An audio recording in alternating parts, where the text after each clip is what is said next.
And looking into healthcare industry trends and the future of how you see it evolving, I just wanted to start off like in your over 30 years experience within this field, how have you seen healthcare evolve, and what changes have surprised you the most?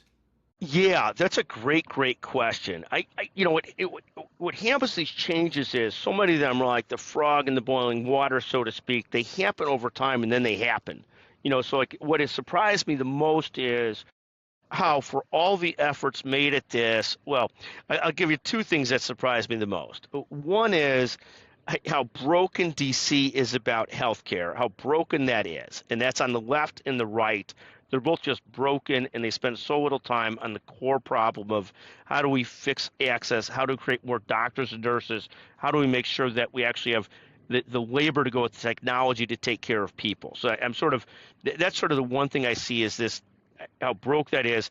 The second thing I see as we get shorter and shorter, and the fact that we only have about 1 million physicians for 345 million people is a self-inflicted wound of the system. You're a physician, so you see this. There are so many areas in our nation, even at the most elite institutions, where the depth of help in specialties is so short. Not even to mention my primary care physician, again, I mentioned earlier, he's been a friend for 40 years, known him forever. But the reality is, when I went to reschedule my primary care appointment, the next available appointment, this was June, was April of 2026. And of course, he's a close friend, so I was able to get in earlier. I'm doing it in November sometime. But the concept that the next available true primary care physician appointment was a year from now, a year from when I asked, it's a symptom of how messed up our supply and demand is, and we've got to figure out a way to fix that and change that.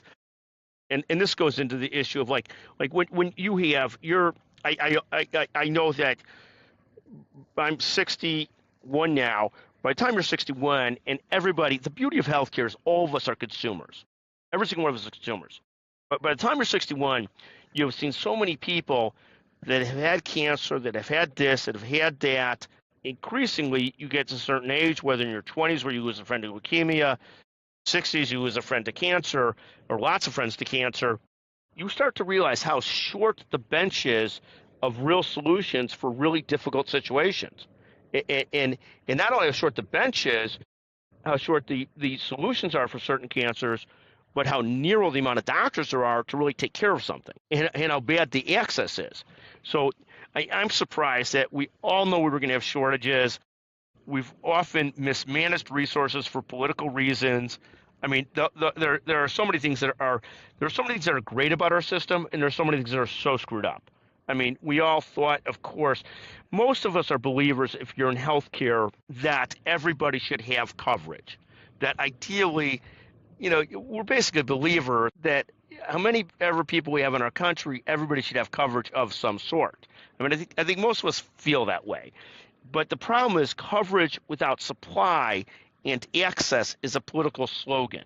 So we need to figure out a way. If you're going to want to have coverage for everybody, okay, I'm on board.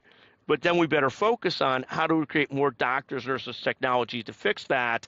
And what you have on the left is the belief we need coverage for everybody. I'm not particularly left, but I totally believe we need coverage for everybody. You have on the right, it should all be free market. We hate the Affordable Care Act. We got to get rid of that. And the reality is, the truth on both these things is somewhere in between, of course. You can't have coverage for everybody without creating more doctors and nurses. We have to address the problem. If you're on the right, you have to address the problem. I could agree with the right that just putting more subsidies through insurance companies has proven not to be a solution. It's made healthcare more expensive. It just doesn't work. It doesn't work. But neither party wants to address the problem. Like if I was czar, we would have a ton more residencies for specialists. We would continue to have residencies for primary care.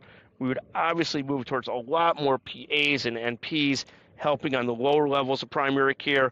Like there's ways seemingly to do this that get us closer to solutions. We of course would embrace technology, but it seems like we've become this Byzantine structured solution with dollars flowing all over the place, but to where they need to flow to, and nobody trying to solve problems.